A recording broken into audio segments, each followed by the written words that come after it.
Hola jóvenes, vamos a comenzar ahora con el estudio de los ácidos nucleicos y ver cómo este puede transferir la información con los genes para terminar esta primera parte del módulo, que sería la parte de biomolécula. Entonces, dentro de esto vamos a ver la estructura y naturaleza de los ácidos nucleicos, la plasticidad y estabilidad estructural, que esto es muy importante. Y de último, vamos a hablar un poco de las funciones biológicas de los ácidos nucleicos. Es decir, vamos a empezar una introducción a la biología molecular e información genética. Entonces, vamos a empezar diciendo de que, a diferencia de las otras biomoléculas, los ácidos nucleicos van a ser almacenamiento y transmisión y componentes para la transmisión de la información prácticamente. Es decir, que en ellos está toda la información genética y de producción bioquímica de cada organismo. Vamos a ver que existen dos tipos principales, que va a ser el ácido ribonucleico y el ácido desoxirribonucleico, que son el ADN y el ARN, o sus siglas en inglés RNA y DNA. Los monómeros de estos biopolímeros son llamados nucleótidos y son limitados, a diferencia de las proteínas que teníamos 20 monómeros naturales, que eran los aminoácidos. Ahora lo que tenemos es que en estos ácidos nucleicos vamos a tener solo 4, 5 o 7 monómeros por mucho, con unas distinciones que vamos a ver más adelante. Pero los más usados son 5 monómeros naturales. Cada nucleótido se compone de 3 estructuras importantes, como las proteínas, que tienen una jerarquía, al igual que los ácidos nucleicos. Vamos a ver, este habla de los nucleótidos, se componen de 3 estructuras importantes, disculpen. Los nucleótidos, el monómero de los ácidos nucleicos, van a tener un anillo de monosacárido, van a tener un diéster de fosfato y una base nitrogenada, que esto lo que les va a dar son esas 3 estructuras importantes dentro de ellos. Y de último, al igual que las proteínas, los ácidos nucleicos van a tener estructura primaria, que va a ser por la secuencia de las bases nitrogenadas de estos nucleótidos. Va a tener estructura secundaria, que vamos a ver que va a estar en forma de doble hélice, y vamos a tener una estructura terciaria, que es el que se le va a dar prácticamente las propiedades de plasticidad a los ácidos nucleicos. Entonces vamos a ver, como lo había mencionado, que tenemos prácticamente 2 tipos de ácidos. Que tenemos el ácido desoxirribonucleico y el ácido ribonucleico. Y vamos a ver prácticamente cuáles son en sí sus diferencias. Si miramos, esta es una cadena de ARN y esta es una cadena de ADN, donde tenemos monómeros. Si nosotros, voy a marcarlo acá, este sería el monómero, donde tenemos el enlace fosfodiéster, que ya lo voy a explicar más adelante, el azúcar y la base nitrogenada, los 3 componentes. Sin importar la base nitrogenada, vamos a ver que dentro de los monómeros de ARN y ADN, ¿cuál sería su gran diferencia? Que lo estamos mencionando prácticamente en el nombre. Vamos a ver que en el ARN tenemos a la ribosa. Miren, en el carbono 2 tenemos su función hidroxila, pero en el ADN vamos a ver que en ese anillo de ribosa esa función hidroxila no se encuentra. Por lo tanto, esta va a ser que todas sus bases monosacáridas, o es decir, sus bases de azúcar, estos azúcares, estos anillos de azúcares en el ADN, van a ser desoxigenados en el carbono 2 del hidrato del carbono. Entonces, por eso es que es ADN desoxirribonucleico. Mientras que en el ARN sí se va a conservar el oxígeno prácticamente de el monosacárido. Esa va a ser la gran diferencia del polímero entre ácido desoxirribonucleico y ácido ribonucleico. Y vamos a ver que el monómero, como lo distinguía ya, tiene sus tres estructuras principales. Como lo había dicho, tiene un anillo de ribosa para el ARN, miren, que está en sendofuranosa, y para el ADN tenemos un anillo de 2 desoxirribosa, que sería el anillo de azúcar que tenemos acá. Sí, otra característica, ya hablamos prácticamente del azúcar, que sería la primera, en la ribosa y la desoxirribosa, siendo monosacáridos de 5 carbonos. Después vamos a tener el fosfato con enlace fosfodiéster. Como lo vimos anteriormente, si miramos, tenemos enlace de una a otro anillo de los azúcares o de los monosacáridos por medio de la misma cabeza de fosfato, generando un enlace fosfodiéster, como lo vemos acá. Los fosfatos que están en este rombo están formando enlace fosfodiéster. Y otra característica importante va a ser la base nitrogenada, que puede ser púrica o pirimidínica, que ya sabemos en química orgánica cuáles son las purinas, lo que habíamos visto como estructuras nitrogenadas y que son de heteroátomos, y lo vamos a escribir ahora. La purina, si recordamos, purina, teníamos un anillo fusionado de 6 carbonos con nitrógeno acá,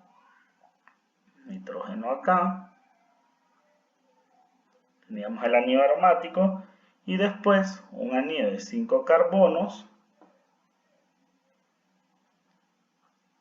que era de esta manera. Y esta era la purina, ¿se acuerdan? Y la pirimidina era prácticamente solo pirimidina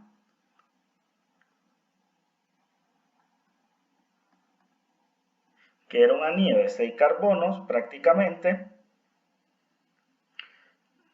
como el residuo que tenemos, uno de los anillos de la purina es el anillo de pirimidina,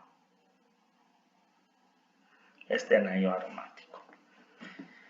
Y dentro de esas bases nitrogenadas derivadas, miren, de la pirimidina y de la purina, vamos a tener bases derivadas de la pirimidina, donde se le ha eliminado un poco la aromaticidad por medio de estos grupos carbonilos, o estos grupos, tenemos grupos carbonilos, como vemos acá, o acá, grupos metilos y grupos aminos, donde tenemos a la citosina, a la timina y al uracilo. Y las bases derivadas de la purina, que tenemos también con restos amínicos y restos carbonílicos, que tenemos a la adenina y a la guanina. Y estos serían la característica principal, si ustedes miran, que va a diferenciar a cada uno de los monómeros. Miren, esta sería la característica principal que va a diferenciar a los monómeros del ARN y del ADN, ya que todos los monómeros del ARN tienen fosfato y ribosa, y los del ADN tienen fosfato y desoxirribosa.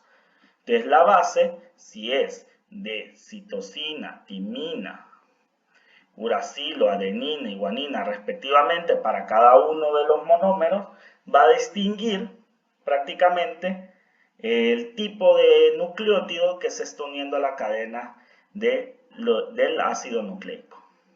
Y vamos a ver acá, donde tenemos al ADN y al ARN. Algo importante de estas bases es que hay una base que es específica para cada una de las cadenas, donde vemos que la timina es específica solo para el ADN y el uracilo es una base específica para el ARN. Sí.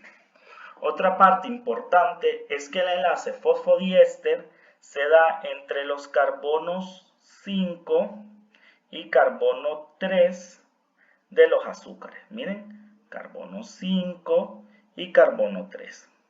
Y así como teníamos en la parte de proteínas que teníamos un N-terminal y un C-terminal, prácticamente acá también vamos a tener un terminal de carbono 3 y un terminal de carbono 5, como lo vemos en las cadenas de ácido nucleico. Sí, hay que tener en cuenta ese enlace fosfodiéster que es entre carbono 3 y carbono 5, carbono 3 y carbono 5. Y que hay bases específicas como la de timina y uracilo que son específicas para cada uno de los ácidos nucleicos. Timina para ADN, timina para ADN y uracilo para ARN. Vamos a ver que estos nucleótidos también pueden sintetizarse o pueden estar libremente en los organismos, si miramos, si no está fosfatado, vamos a hablarlo como un nucleócido y vamos a tener nucleótidos de monofosfatos, nucleótidos de difosfato y nucleótidos de trifosfato, como vemos, estando libres, ¿verdad? Libres sin formar parte ni del ADN o del ARN. ¿Y eso es cómo lo vamos a encontrar? Voy a coger a la base púrica de no adenina para decirle que si está unida a un azúcar, miren, se va a transformar, digamos, la base que tenía que se llamaba adenina, cuando yo la uno al azúcar, miren, acá la cadena R en negrita y su unión es en el nitrógeno 9, vamos a ver que ella se va a convertir a adenosina. Entonces, puede existir adenosina monofosfato, que es la AMP, la adenosina difosfato, que es la ADP, y la adenosina trifosfato. ¿Quiénes son estos compuestos? Compuestos de energía elevada. ¿Se acuerdan? Que los hemos trabajado, hemos usado muchos para hidrólisis, para generar de la glucosa la glucosa 6-fosfato, o en el caso, miren, tenemos acá la citidina, que es de la citina, miren, vamos a la base de la citosina, obtenemos la citidina y podemos tener citidina monofosfato, citidina difosfato, y con una D, difosfato, y citidina trifosfato. ¿Dónde hemos usado estos compuestos de energía elevada? En la síntesis prácticamente de algunas proteínas cuando estudiamos las enzimas alostéricas. Y miremos, el uracilo se ha convertido en uridina y podemos tener UMP, UDP y UTP. ¿A dónde usamos este? Para la fabricación, usamos la UTP para la fabricación de lactasa, para generar el enlace glucosídico. Y así también tenemos la TTP, o podemos tener la timidina, como timidina monofosfato, timidina difosfato y timidina trifosfato. Y de último podemos tener la guanosina también como nucleótido dimonofosfatado, que van a servir para muchas reacciones en los metabolismos. Ahora vamos a hablar cómo las bases nitrogenadas le dan características únicas y exclusivas a cada uno de los monómeros. Vamos a ver que las bases nitrogenadas tienen tautomería, tanto iminoamino o cetoenólica, ¿va? Que vamos a ver, la adenina y la citosina tienen una tautomería iminoamino y la guanina y la timina tienen una tautomería cetoenólica, que lo que hacen es una transferencia de protón haciendo una isomerización, ¿verdad? Es importante la deslocalización. Ya sabemos que en el caso de la cetoenólica, la forma ceto a veces es la más convencional, y de la iminoamino, la más convencional es la forma amino, que hemos estudiado en la química orgánica para hacer reacciones de Storr o condensaciones de condensaciones de aldólica o condensaciones de Claisen, digo.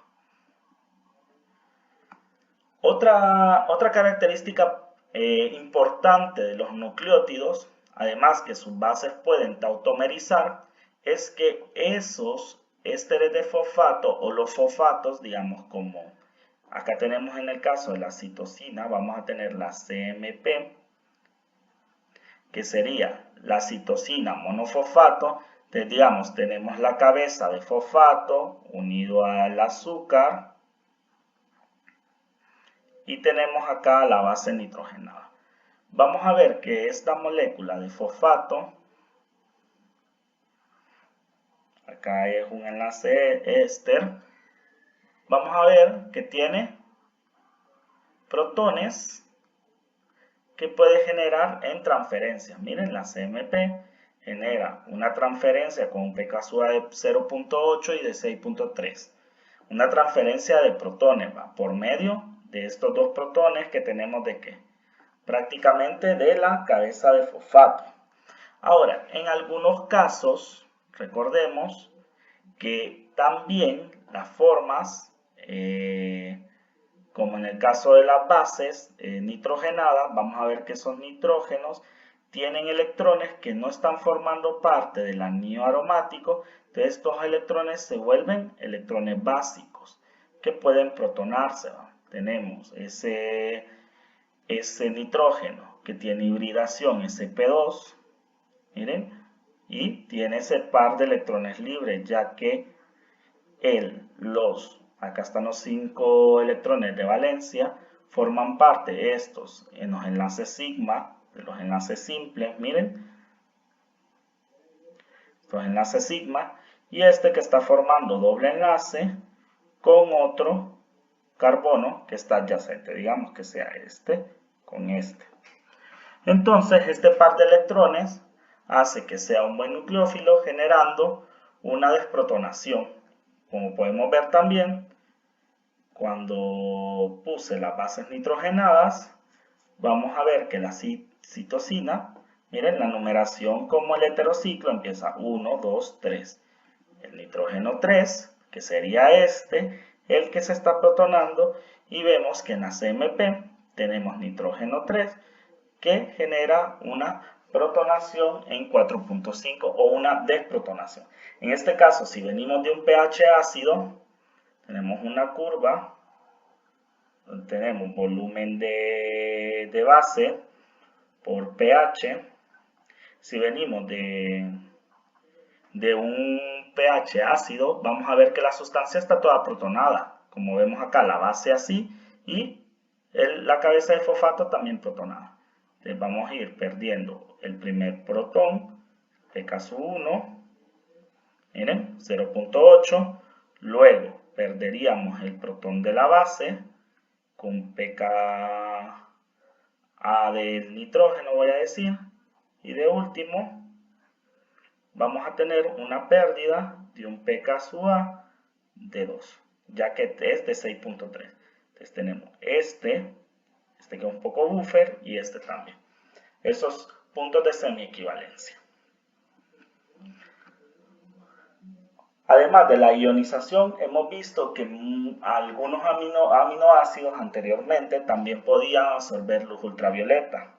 Vamos a ver que estas bases, al tener algún componente aromático, también pueden absorber prácticamente luz ultravioleta, haciendo que se puedan cuantificar a una máxima longitud de onda.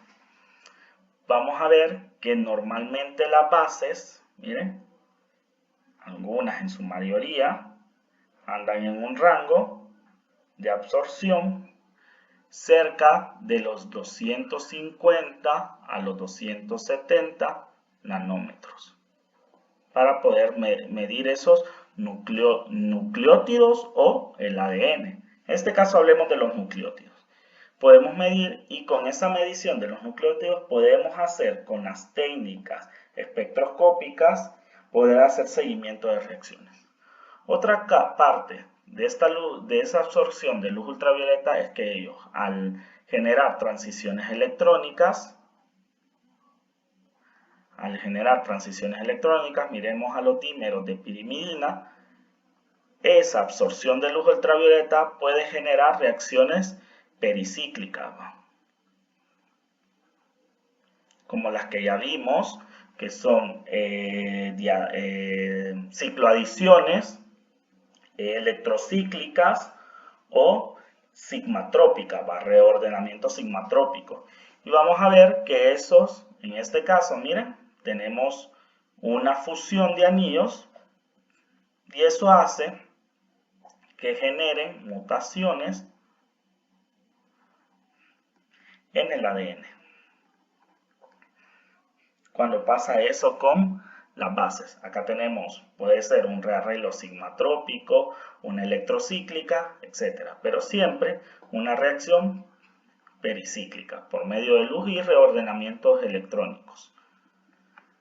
Entonces, vamos a ver que ese enlace, como lo veníamos viendo anteriormente, nos ayudaba, esa transferencia de fosfato ayudaba a que haciendo una reacción acoplada podíamos obtener reacciones para generar enlace glucosídico, enlace peptídico, etcétera, etcétera. Ahora vamos a hablar de la estabilidad de este enlace fosfodiéster. Y vamos a ver que si tenemos, bueno, lo escribo acá. Si yo tengo un AMP, que sería una adenosina monofosfato, más una UMP, que sería el uridina monofosfato, las hago reaccionar para generar el enlace fosfodiéster,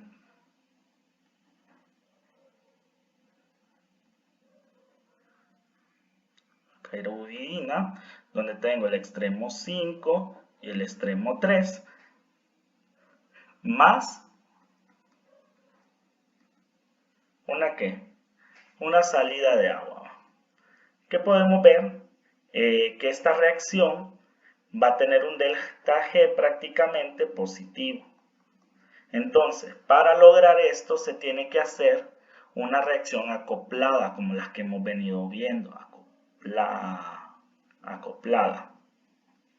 Entonces, una reacción acoplada, entonces, va a haber primero la hidrólisis del nucleócido de trifosfato, del nucleótido fosfatado de alta energía. Miren, si nosotros hacemos la hidrólisis de en vez de usar AMP, que sería el monofosfato, usamos al nucleótido trifosfatado y hacemos la hidrólisis de él, vamos a tener un delta G negativo, y al unirlo con la cadena polinucleótida más ese nucleótido de monofosfato que va a salir por la hidrólisis acá, vamos a poder cancelar y podemos cancelar la hidrólisis del agua y nos va a generar que en este caso, digamos, una base de ATP más la cadena de polinucleótidos, es decir, digamos una cadena de ADN, se unen sacando como subproducto, miren, a pirofosfato y obteniendo una cadena N más 1 de ADN más grande, donde tenemos una cadena N de N nucleótidos acá, y haciendo la reacción acoplada termodinámicamente estable, o no estable, sino termodinámicamente espontánea. Entonces, Como ya vimos, la estructura prácticamente se diferencia según el tipo de cadena, si es de ADN o de ARN, y sabemos que por la base, si tiene timina o uracilo, vamos a ver que las cadenas prácticamente solo se diferencian en la base, donde vamos a tener el enlace fosfodiéster. Podemos tener esta nomenclatura de estructura indicadora, donde tenemos fosfato, enlace A5, después enlace A3 al azúcar y la cadena de la base nitrogenada. Entonces vamos a ver que la estructura prácticamente de las bases o la secuencia que tenga la cadena de las bases, como miramos acá, fosfato, adenina, fosfato, citosina, fosfato, guanina, fosfato, timina, fosfato. Prácticamente esta secuencia de bases es lo que nos va a dar la estructura primaria que va a diferenciar a cada una de las cadenas de ADN o de ARN en un organismo. Así como teníamos la secuencia de aminoácidos adentro de las proteínas, nosotros vamos a tener la secuencia prácticamente de bases nitrogenadas dentro de estos ácidos nucleicos. Y esta secuencia de bases va a ser la estructura primaria. En este caso, la secuencia de bases, al tener timina, es una secuencia de bases de ADN. Si tuviera uracilo, fuese de ARN. Entonces, cuando nos refiramos a la estructura primaria del ácido nucleico, vamos a ver que siempre nos vamos a referir a su secuencia de bases. Ahora, uno de los experimentos que revolucionó prácticamente la biología molecular, como vimos en el tema 0, fue el apartado de la estructura secundaria de los ácidos nucleicos por medio de difracción de rayos X, y se hizo prácticamente por Crick. Acuérdense, por Watson y Crick, donde vienen, hacen la estructura de rayos X y ellos pueden observar acá, miren, una estructura donde las bases están pintándose en oscuro y generamos una estructura de doble hélice, donde esta doble hélice, al igual que las proteínas, al tener bien limitados sus nucleótidos, las bases nitrogenadas, entonces sí que podemos calcular prácticamente el paso. Ya sabemos que el paso es la medición de dos monómeros en paralelo, es decir, acá de dos bases en paralelo. Podemos medir la repetición y podemos medir también la elevación de los nucleótidos. ¿Estamos? Donde en la doble hélice vamos a ver unas características importantes como este surco que miramos acá, que le vamos a llamar surco principal. Voy a escribirlo acá. Surco principal, ya que es el surco más grande o más ancho, y acá un surco secundario, es decir, una cavidad más pequeña.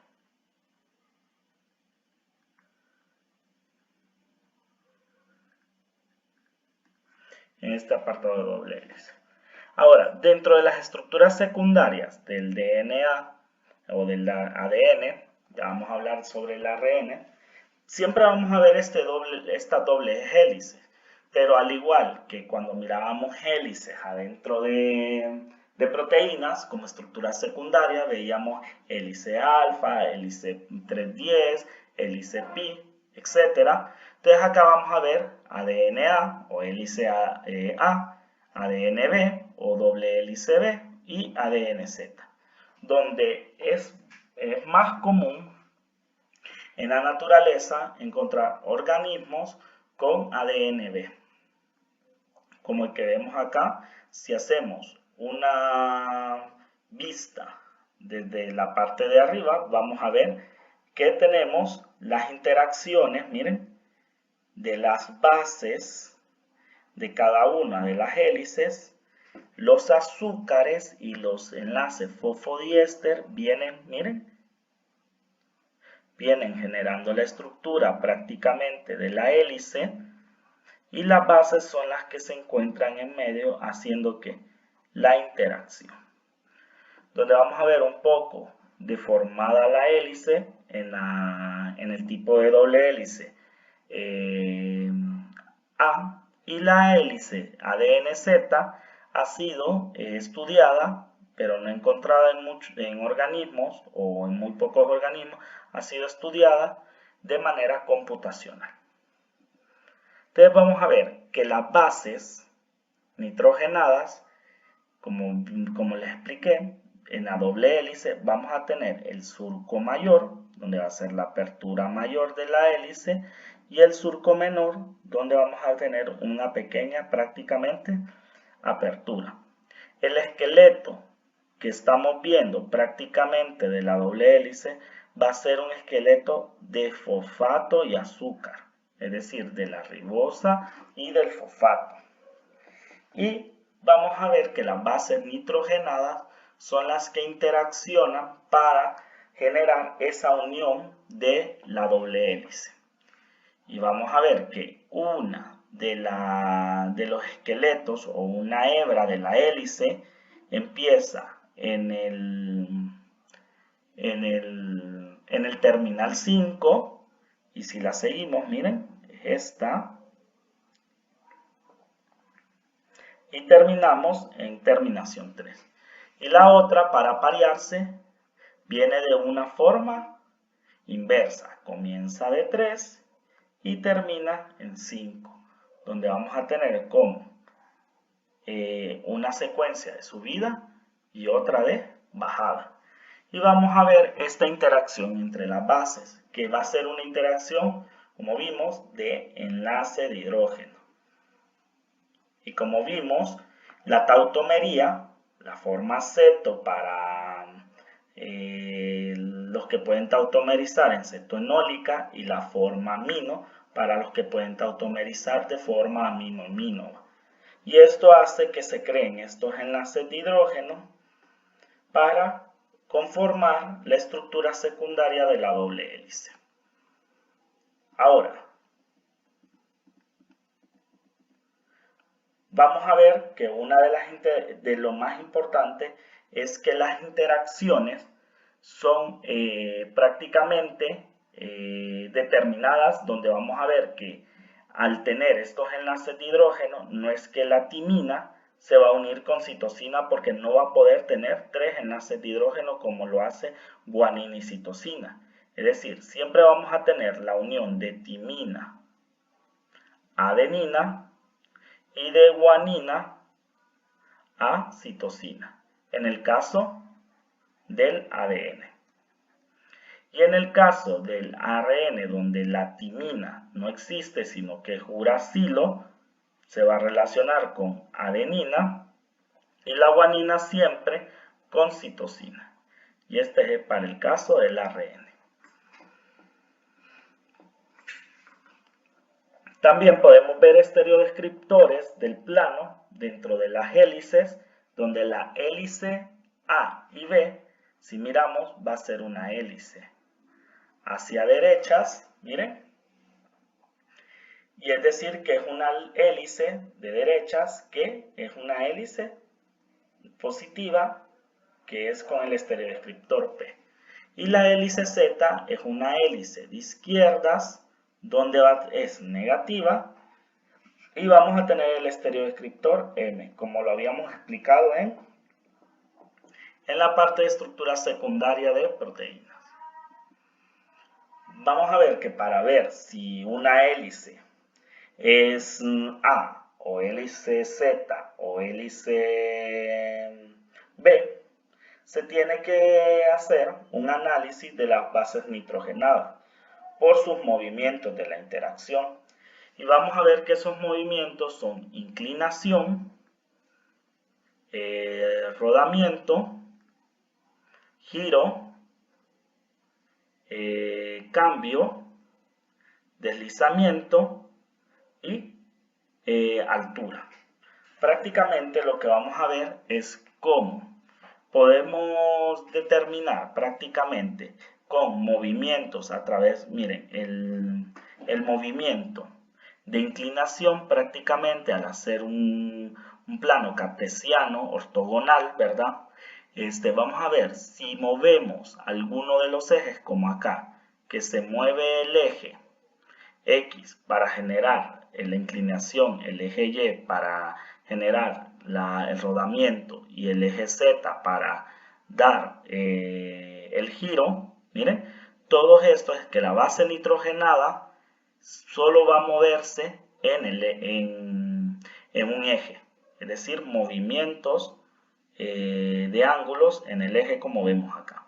Y los otros movimientos, que son el de cambio, el de deslizamiento y el de altura, son movimientos en el plano X, en el plano Y y en el plano Z del el plano tridimensional cartesiano ortogonal.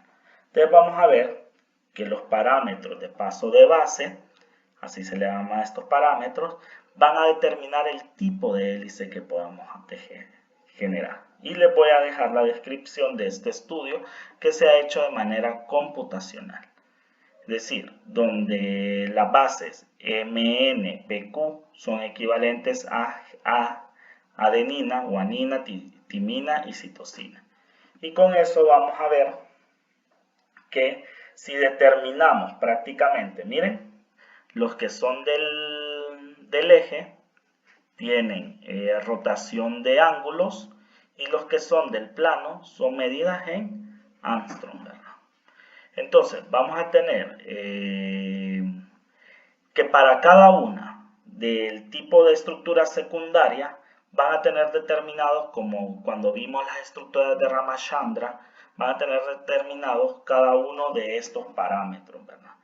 Donde vemos que tenemos el giro, la elevación, el rodamiento, la inclinación, acá, para cada uno. Y miren que no son iguales en los tres tipos de hélice.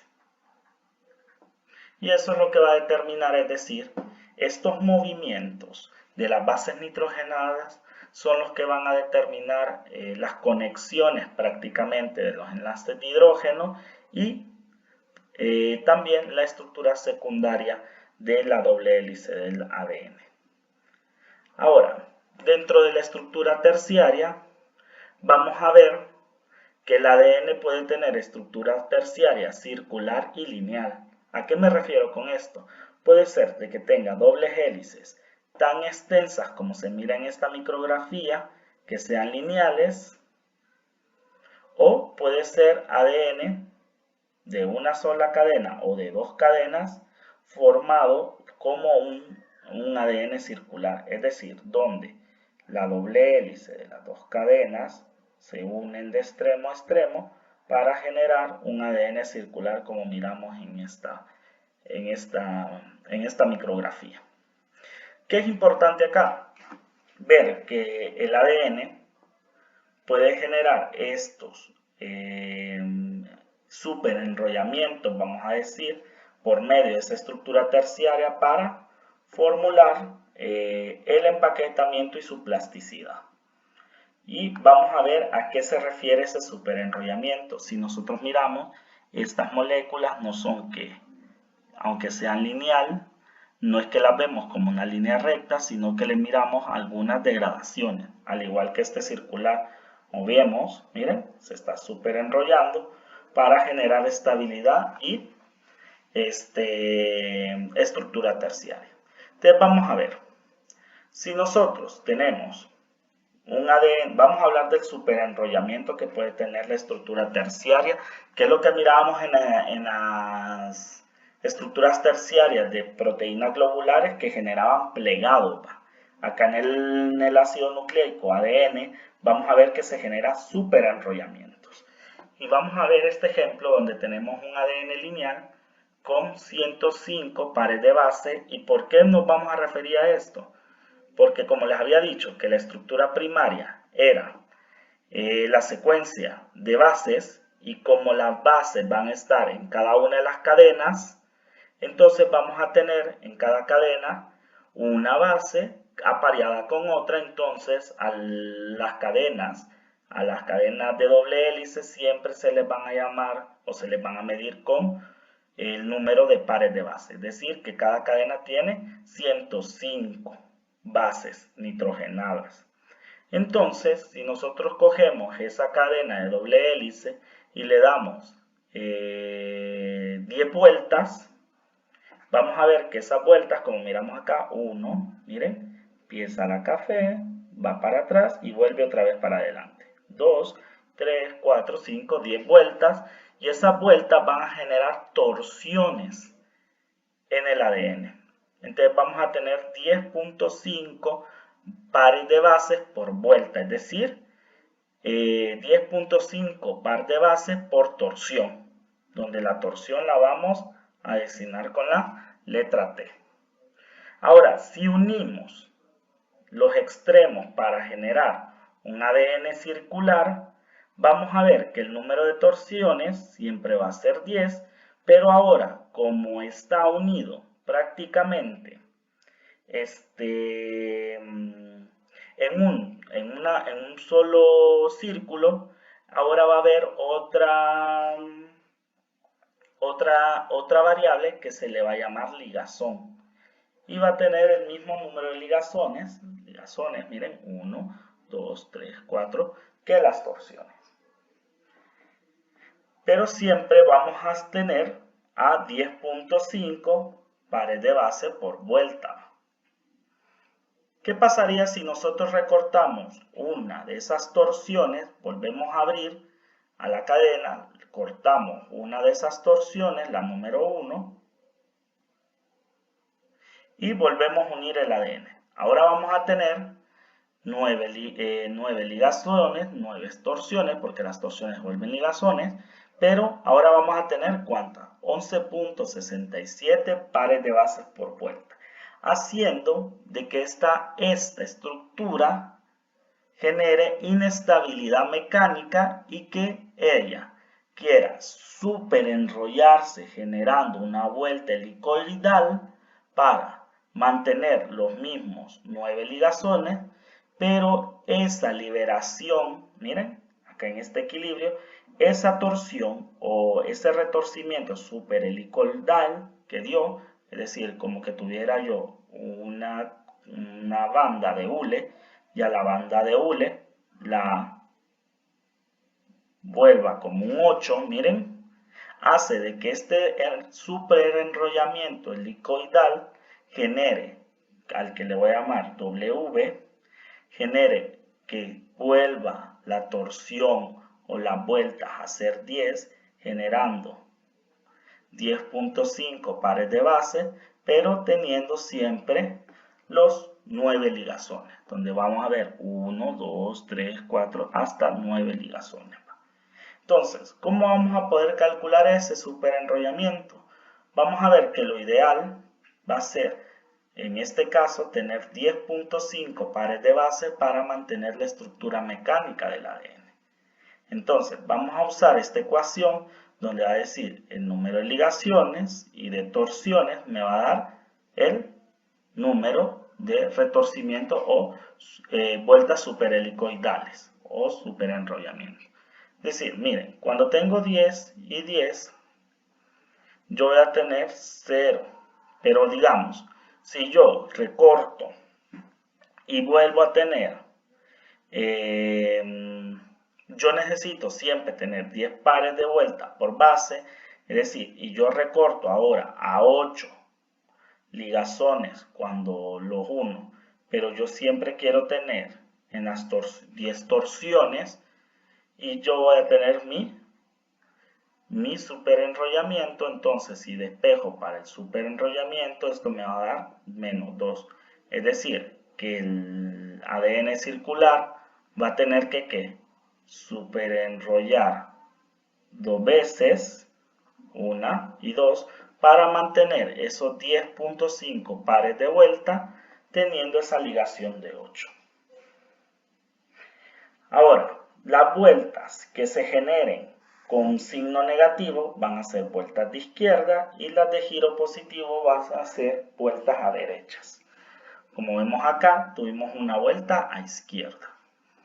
Entonces, con simulaciones de dinámica molecular, nosotros podemos ver cómo un ADN circular, acá les dejo un estudio, se puede superenrollar para generar plasticidad o empaquetamiento. Miramos, este que tiene una medida más larga en 1.6 milisegundos va evolucionando hasta generar una estructura por superenrollamiento un poco más compacta. ¿Y por qué es importante este superenrollamiento? Vamos a ver que este superenrollamiento le va a dar la plasticidad, es decir, generar moléculas con área de contacto más grande y más, esa área volumen va a generarla para que se pueda introducir al organismo y que pueda ser de manera microscópica. Vamos a ver que en el caso del ARN, en la mayoría de casos, vamos a encontrar que no había hablado del ARN, que este ARN está formado en una sola cadena, como vemos en esta micrografía. No va a ser hélices de doble cadena. Y sus estructuras terciarias y secundarias pueden ser como ovillo aleatorio, hélices de una sola cadena o formaciones de horquilla, que este es importante porque en algunos ARN, como el ARN de transferencia, se genera este tipo de ARN de tipo horquilla. Entonces, hablando ya del polinucleótido, es decir, del ADN o el ARN, vamos a ver que también ellos tienen esa estructura de plasticidad o de superenrollamiento con estabilidad. Y nosotros, al calentar o a hacer cambios de pH, podemos destruir esa estructura terciaria y secundaria, generando de un ADN nativo a un ADN desnaturalizado. Y nosotros, como ya lo vimos, en las bases nitrogenadas, que teníamos un rango, vamos a ver que el ADN se puede cuantificar esa desnaturalización de su estructura por medio de espectroscopía ultravioleta visible a 260 nanómetros, como miramos acá. Miren. ¿Dónde? ¿Qué va a pasar? Digamos, tenemos en este punto menos de 1 de absorbancia. Miren. Donde tenemos a nuestro ADN nativo, es decir, natural. Entonces, vamos a empezar a aumentar la temperatura y vamos a ir aumentando. ¿Y qué va a ir aumentando? La absorción. Miren, aumenta la absorción hasta llegar a un punto que tenga una absorción de menos de 1.5, como vemos acá, que estoy prácticamente determinando la temperatura de desnaturalización de este ADN. Y con eso yo puedo calcular prácticamente el porcentaje de desnaturalización. Si yo ya sé que un porcentaje de desnaturalización lo puedo calcular prácticamente si tengo la absorbancia del desnaturalizado menos la absorbancia del nativo entre del nativo por 100. Y puedo generar esta misma curva con el porcentaje de desnaturalización. Ahora, vamos a ver que al igual que las proteínas, yo puedo desnaturalizar a mi ADN y cuando enfrío, vamos a ver que se va a renaturalizar como un cierre de cremallera de nucleósido, pero no voy a obtener, en muchos casos, jóvenes, no voy a obtener la misma estructura en in vitro. Entonces, ya he hablado de la estabilidad, de los superenrollamientos y de la estructura primaria secundaria de los ácidos nucleicos. Vamos a hablar de las funciones biológicas que tienen. Y las funciones biológicas es que ellos almacenan y pueden transcribir la información. Y algo muy importante es que ellos, es como un pendrive, lo que tienen es tantas pares de base, van a ser mayor información la que pueden tener en el organismo. Entonces vamos a ver, miren, los virus pueden andar entre 10 a 100 kilobases en su genoma, que vamos a decir que el genoma es una copia total de toda la información genética de un organismo, mientras que los mamíferos podemos andar en un tamaño entre de 5 a 8 gigabases, pares de bases, ¿verdad? Y vemos que los protozoos, aunque son microorganismos que podemos creer que son inferiores a nosotros, tienen a veces genomas un poco más grandes, como vemos acá, que son tamaños de genomas por números de pares de base por genoma haploide de estos organismos. Miren, los insectos tienen un genoma un poco más extenso que el de los mamíferos. Entonces, dentro del genoma vamos a encontrar esas copias. Vamos a decir que se encuentra codificada en la secuencia de las bases dobles o simples del ADN esa información, y el tamaño del genoma y la capacidad de codificación no tienen relación directa. Es decir, que este genoma, por ser muy grandote, el de hongos o el de protozoos, tiene mayor capacidad de codificación que el de mamíferos. Eso sería mentira. Cada genoma va a ser específico para el organismo y va a generar codificación de proteínas o etcétera, de cualquier función, dependiendo de su capacidad de codificación. Entonces, vamos a ver. En las células procariotas, vamos a ver que este genoma, por ese superenrollamiento del ADN, vamos a encontrar que podemos encontrar cromosomas bacterianos, como vemos acá, miren, en el nucleoide. Esto es una micrografía de eso, o plásmidos. Vamos a encontrar estas ADN circulares. Y en las células eucariotas podemos encontrar también ADN circular y cromosomas, como vemos acá, que tenemos estos cromosomas en la mayor cantidad de animales o plantas que podemos ver, que sería una representación del cromosoma humano, miren, donde tenemos un cromosoma X y un cromosoma Y, que por superenrollamiento, miren, se han generado estas supramoléculas, miren, como este cromosoma que parece una X, ¿va? Donde este cromosoma está lleno de ADN circular dentro del cuerpo. Y vamos a ver, voy a pasarme a explicar un poco de cómo este ADN puede empaquetarse dentro de ese cromosoma. Recordemos que en el cuerpo humano, en el genoma de nosotros como humanos, tenemos 23 pares de cromosomas. Es decir, que eso hace extensísima la cantidad de bases que tenemos en el genoma y también la cantidad de longitud que podríamos tener de ADN si este no estuviera supraenrollado, no tuviera esa plasticidad.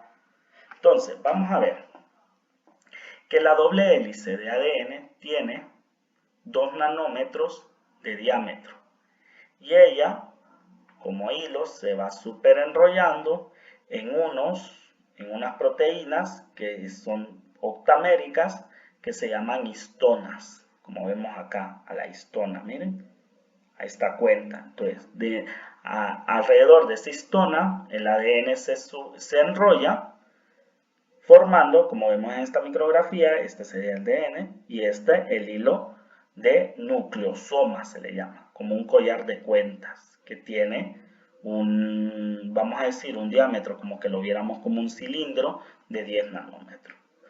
Esas nucleosomas se van a autoagregar dinámicamente, miren, como esta fibra que le vamos a llamar cromatina. Y las cromatinas, esta cadena de cromatina tiene hasta 30 nanómetros de diámetro. Esa cromatina va a generar dominio bucles, donde va a generar como esta estructura Miren, esta estructura que mira acá, bien fina, que va a generar estos bucles que van a tener una dimensión de casi 300 nanómetros. Y esos bucles van a generar a la heterocromatina, que es lo que ustedes miran, como esos vellos que van entrando y saliendo dentro de los cromosomas, que van a tener una dimensión de casi 1400 nanómetros. Dentro del genoma humano, jóvenes, en cada célula hay casi 10 metros de cadenas de ADN. Es decir, que la plasticidad de ese ADN a irse en todas estas dimensiones estructurales, pasando por las nucleosomas, a la fibra de cromatina, a los dominos, a la heterocromatina, hasta quedar como cromosomas, generan que esta gran información se compacte y sea microscópica al ojo. Entonces vamos a ver que la función de estos genomas dentro de la célula van a ser funciones de replicación y de transcripción y procesamiento de proteínas. ¿De qué manera? Vamos a ver que cuando se crea o se genera o nace una nueva célula, este ADN se va a replicar o se replican dos copias del cromosoma para poder generar un nuevo crecimiento de una nueva célula. Y esto va a ser con ayuda del ARN, otros tipos de ARN, el ARN ribosomal, mensajero y el de transferencia, van a transformar una síntesis de proteínas propias que van a servir para esa nueva célula que está naciendo. Y vamos a ver esa función. El primero es la replicación. La replicación es el copiado de dos cadenas de ADN para dar un nuevo ADN de doble cadena. Es decir, que lo que vamos a hacer es como que tuviéramos un ADN padre y ese ADN padre se va a replicar o va a generar dos cadenas de ADN hija generando, como vemos acá, por medio de enzimas. Tenemos al ADN padre generando prácticamente, miren, empieza a entrar el ADN padre y se empiezan a generar dos cadenas diferenciadas, miren, donde vamos a tener un juego de enzimas que son las enzimas muy llamadas de cadena de la polimerasa, para hacer la reacción de cadena de polimerasa, es decir, la enzima polimerasa. Y vamos a explicar un poco de cómo se hacen en algunos modelos la replicación. Vamos a ver que la doble hélice de la cadena del padre se le va a ingresar una proteína iniciadora, que esta proteína lo que va a hacer es desdoblar un poco al ADN para que empiece la transcripción, ese juego de proteínas iniciadora.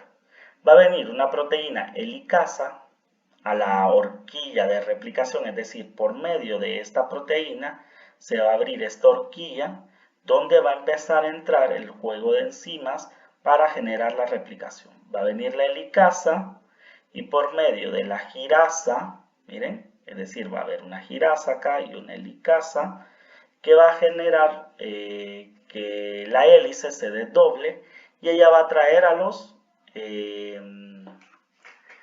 ella va a empezar, esta helicasa y esta girasa van a empezar a desdoblar para que empiece una proteína cebadora o primasa a generar la replicación. ¿A qué le llamo cebador yo? Este cebador va a traer una pequeña cadena de nucleótidos, miren, que va a empezar prácticamente a introducir y a hacer el copiado de cada una de las bases nitrogenadas de la cadena para dejarlo, miren, este cebador, y que empiece a la DNA polimerasa a generar la síntesis de esta cadena.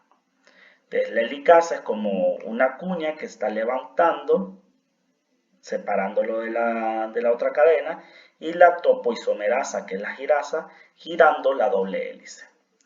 Cuando la cadena de la primera cadena conductora tiene ya un crecimiento grande, va a haber una primosoma, otra enzima, va a empezar a hacer el mismo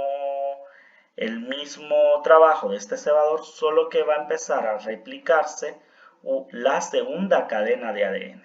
A esta hebra se le va a llamar la hebra retrasada, ya que va a empezar en un tiempo más tarde que la primera que se generó con el cebador.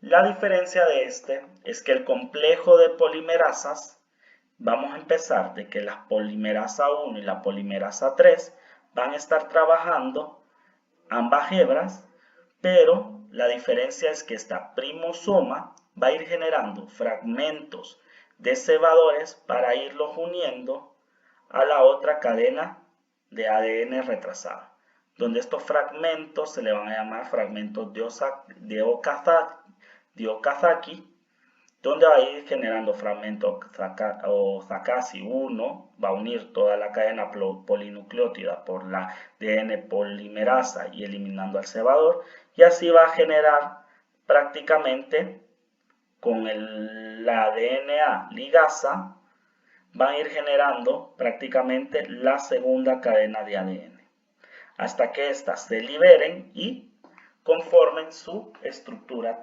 terciaria de hélice. Es decir, vamos a tener, ¿qué son las cosas principales de esto?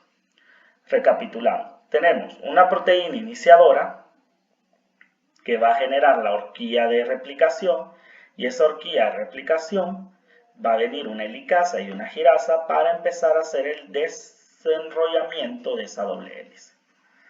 Va a empezar el crecimiento de una cadena de DNA, siempre por el extremo de la terminal 3, con un cebador por medio de esa primasa, que va a ser, lógicamente, esa primasa va a ser la que va a iniciar la cadena polinucleótida, y después con la enzima DNA polimerasa, y después va a venir una hebra retrasada a empezar a generar su cadena.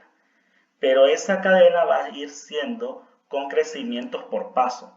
Es como que yo venga, esté en una máquina de costurar, y yo a la tela la costure seguidamente, hago una costura seguida, y este es el operario 1.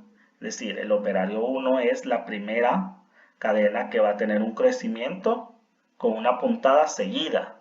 Miren, sin detenimiento. Pero el operario 2 va a venir a generar una costura, genera primero una costura, después cambia de máquina, genera otro pedazo de costura, cambia de máquina. Es lo mismo que va a generar la hebra retrasada. Se va a ir generando la cadena polinucleótida, pero la primasa, al unirse con la helicasa, generando esta primosoma, va a ir generando pequeños cebadores, haciendo que estos fragmentos, llamados de Okazaki, van a generar que por medio de la ligasa se vaya generando por partes la segunda cadena de DNA. ¿Estamos? Esto para no interrumpir prácticamente los sitios, miren, los sitios de trabajo de la primera enzima polimerasa, y no estar dos enzimas trabajando una encima de la otra con las cadenas de DNA. Vamos a ver que dentro de la replicación vamos a tener una naturaleza semi-conservativa de esto. Es decir, el padre no va a transferir 100% toda la información a los hijos. Y esto se pudo hacer por un análisis, digamos, siempre va a haber 50-50. Esto se pudo ver por un experimento donde hicieron crecer bacterias durante muchas generaciones en medios con marcajes isotópicos de nitrógeno 15 y nitrógeno 14, y ellos al precipitarlos con cloruro de cesio y centrifugar el ADN pudieron medir su densidad, viendo que las células padres en N15 tenían un ADN pesado, y que cuando traspasaban a estos padres de una disolución de nitrógeno 15 a nitrógeno 14 y dejando unas horas durante que se replicara otra generación de células, vieron que la densidad disminuyó en ella por el cambio de nitrógeno. Y cuando dejaron más tiempo otra generación en nitrógeno 14, vieron que habían generaciones diferentes, donde vieron que las bases nitrogenadas no se pasaban al 100% de nitrógeno 15, sino que habían cambios semiconservativos de las cadenas de DNA. Ahora, otra función de los ácidos nucleicos, ya que vimos la replicación, que es la transformación a nuevo DNA, es la transcripción. Y es decir, acá la replicación era generar nuevo DNA para producir nuevos hijos, es decir, nuevas células, nuevas células hijas a partir de una madre. O cuando se unen dos personas y procrean un hijo, esa construcción de nuevas células se genera ese tipo de replicación. Ahora, la transcripción es el copiado de una de las cadenas de ADN para generar un ARN complementario. ¿Para qué me va a servir este ARN complementario? Me va a servir para transferir, la transcripción sirve para transferir información. Es decir, no vamos a necesitar destruir el ADN para poder procesar información, sino que se transfiere un ARN complementario para generar esa transcripción o copiado de información. Entonces, dentro de los tipos de ARN que vamos a tener para todo este tipo de codificación, descodificación y transcripción de información, es decir, como que el ADN empieza a transcribir su información en un papel, vamos a tener ARN mensajero, ARN de transferencia y ARN ribosomal. Y entonces, el ARN que se va a transcribir va a ser el ARN mensajero, es decir, el copiado de la cadena de ADN a un ARN complementario, a este ARN complementario que tiene la información del copiado del ADN, se le va a llamar ARN mensajero. Y esta transcripción se va a dar prácticamente por un complejo de enzimas como ser la ARN polimerasa.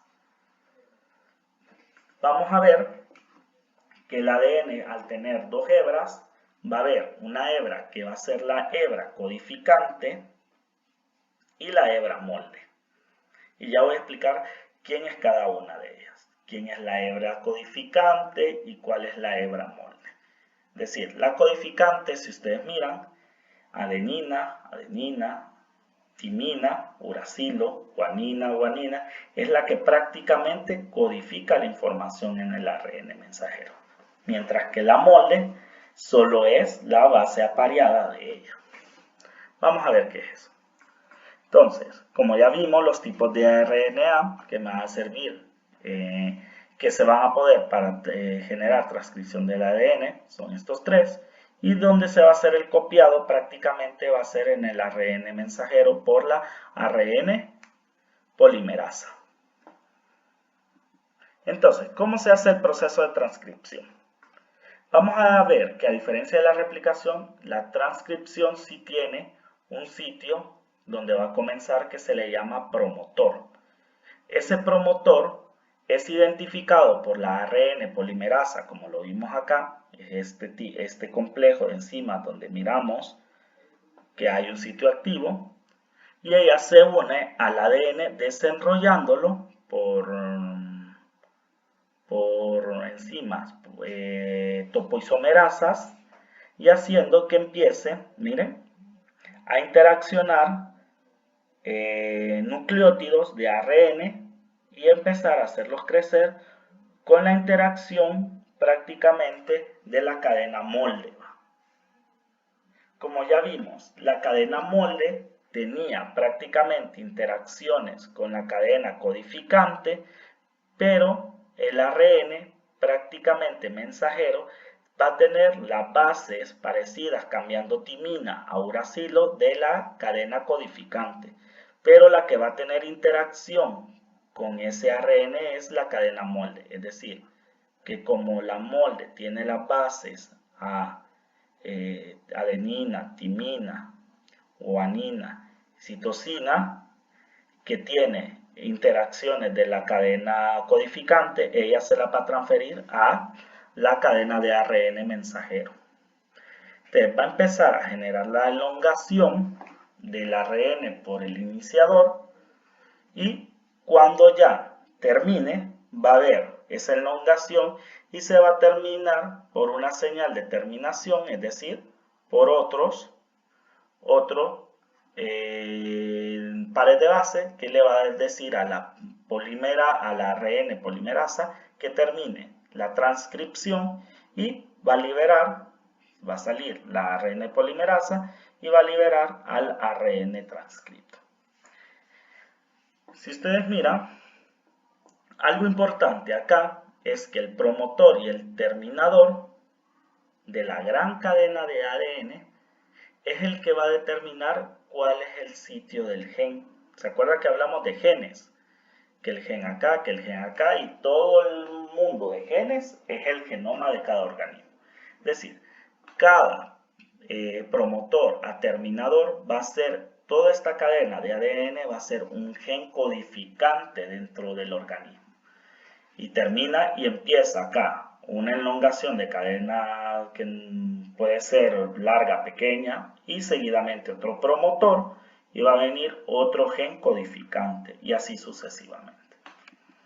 Entonces, se hicieron estudios, jóvenes, de varios ADNs de Escherichia coli, y se pudieron ver que el promotor tiene este tipo de estructura, donde va a empezar la codificación.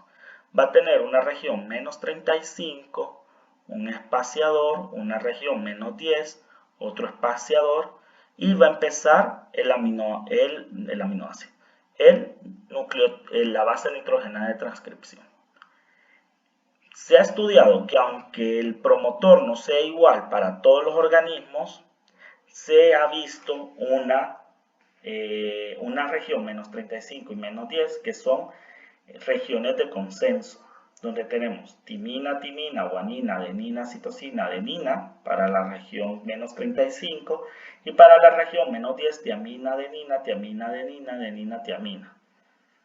Ahora, como digo, no todos los organismos tienen prácticamente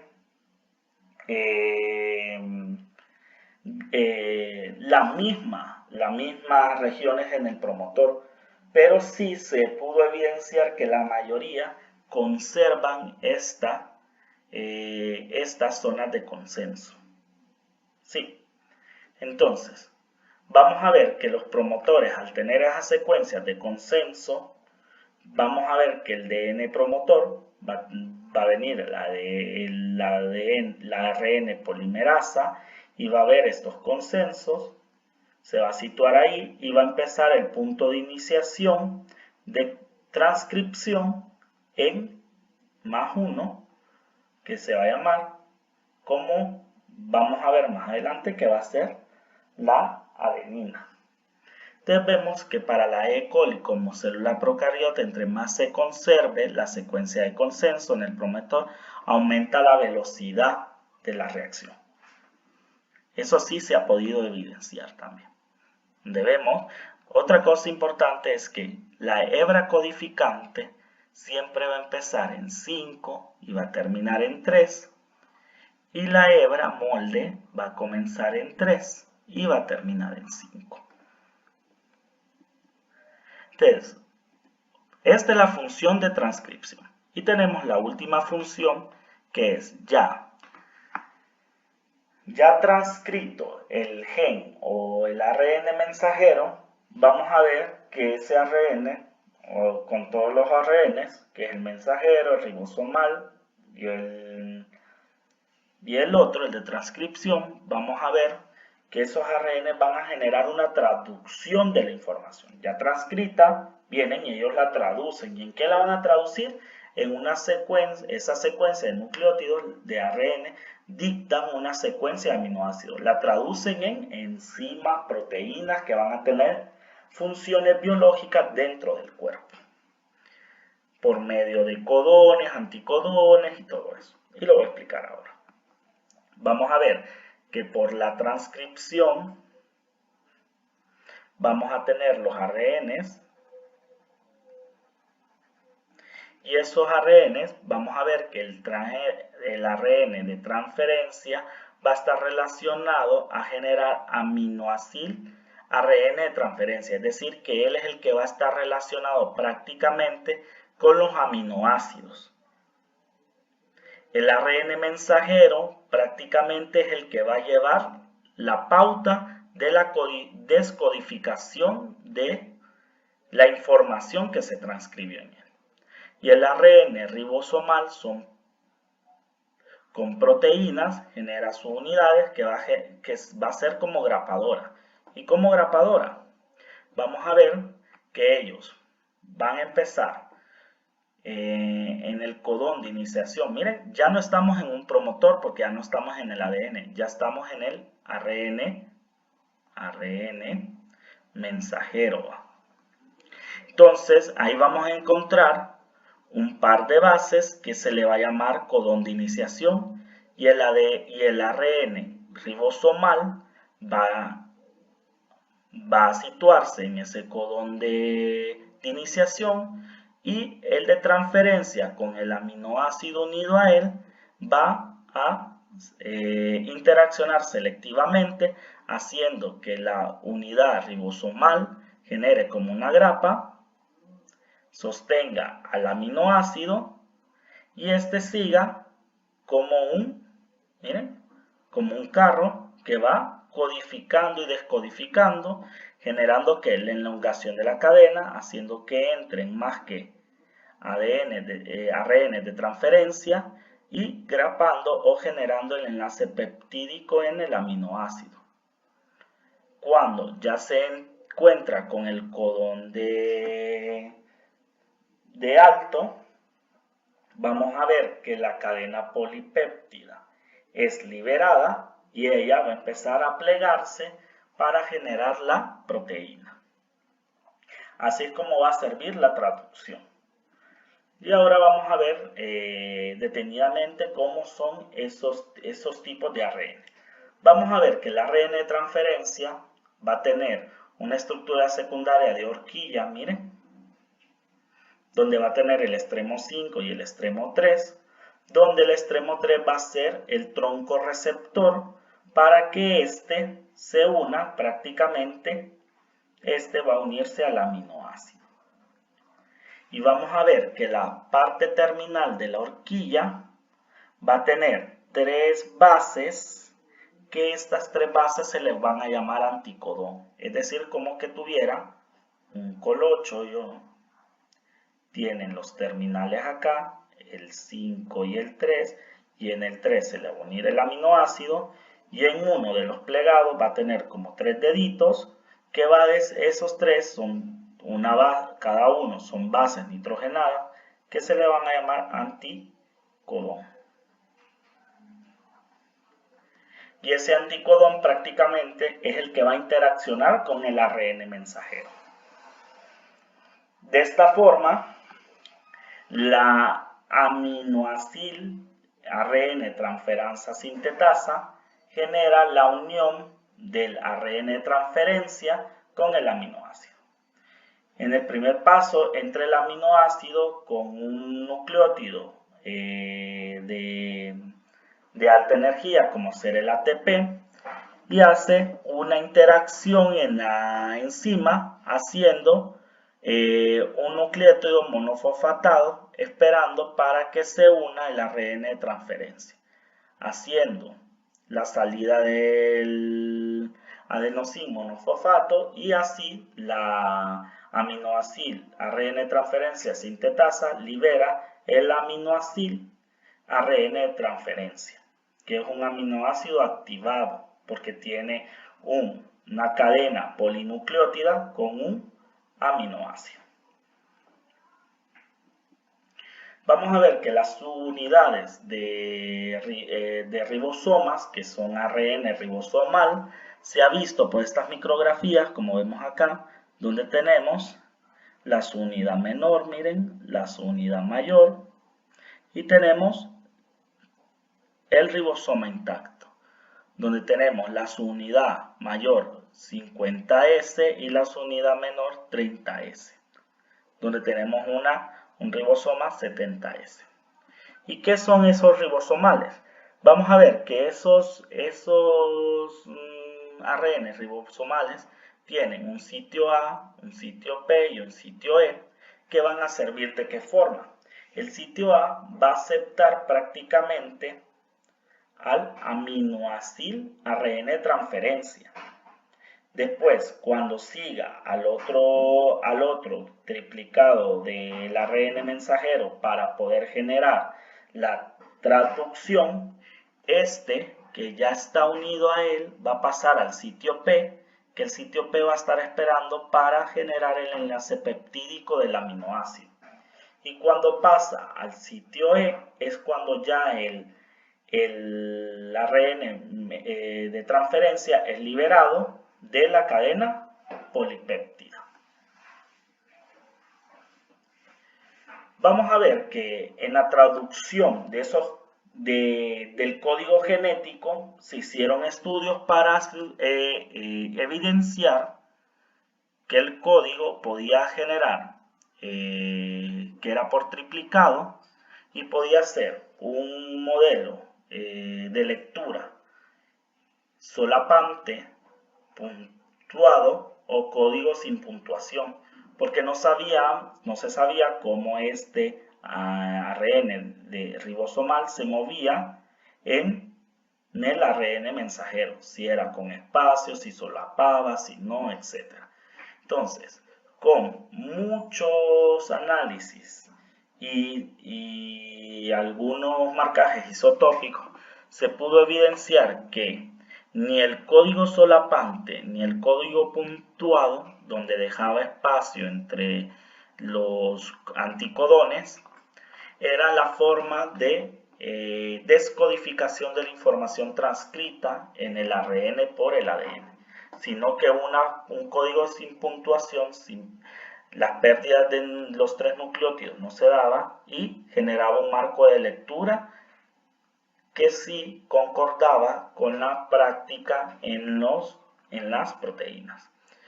Y se hicieron algunos análisis para ver que el marco de lectura comprendía a 3 bases nitrogenadas, que se llaman codones y anticodones, para cada uno de los aminoácidos. Como se hicieron estudios con polinucleótidos sintéticos y se reordenaron de la forma adesina-adesina-guanina a la N-va, para poderse leer en 3 marcos diferentes de lectura y sí que producía diferentes polipéptidos. Entonces, con esos marcos de lectura pudo definirse el código genético, donde se reagrupan 3 bases, donde tenemos primera posición, miren, que viene del extremo 5, segunda posición, y la tercera posición que está más cerca del extremo 3, donde estos son información de codones y anticodones, formados por 3 secuencias de bases. La tabla que les estoy presentando es el código genético prácticamente de los codones, donde vamos a tener, y miren cómo está, este tipo de nomenclatura. En el ARN mensajero, el codón se escribe del extremo 5 al extremo 3. Es decir, que en el ARN mensajero yo voy a tener que el anticodón, el codón como estamos en esta tabla, se escribe de 5 a 3. Pero los anticodones que están en el ARN de transferencia, la dirección de escritura es de 3 a 5. Entonces vamos a ver algo muy curioso en el código genético, es que muchas,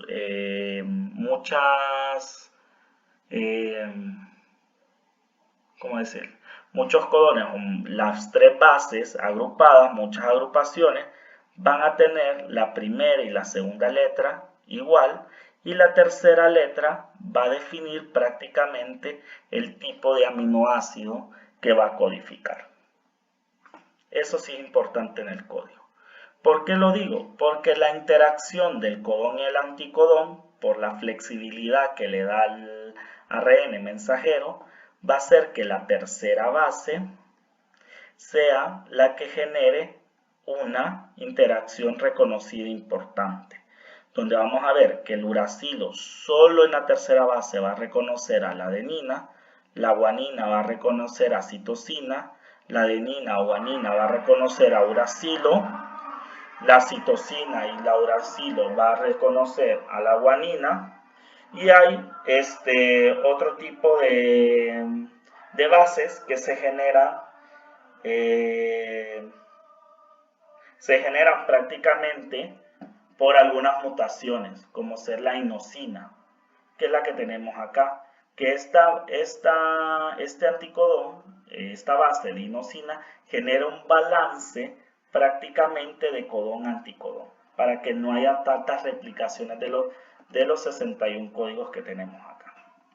Otra cosa importante aquí es que vamos a tener posiciones de inicio y posiciones de terminación. Como vemos, estos codones le indican al ARN ribosomal que genera un stop de la traducción, y la metionina va a ser siempre el primer aminoácido con el que se comience la traducción. Entonces, si miramos la traducción, prácticamente va a ser que la cadena de ADN va a generar una transcripción al ARN mensajero, y este ARN mensajero va a traducir esa información genética a una proteína. Y esta sería prácticamente la función de los ácidos nucleicos en los organismos.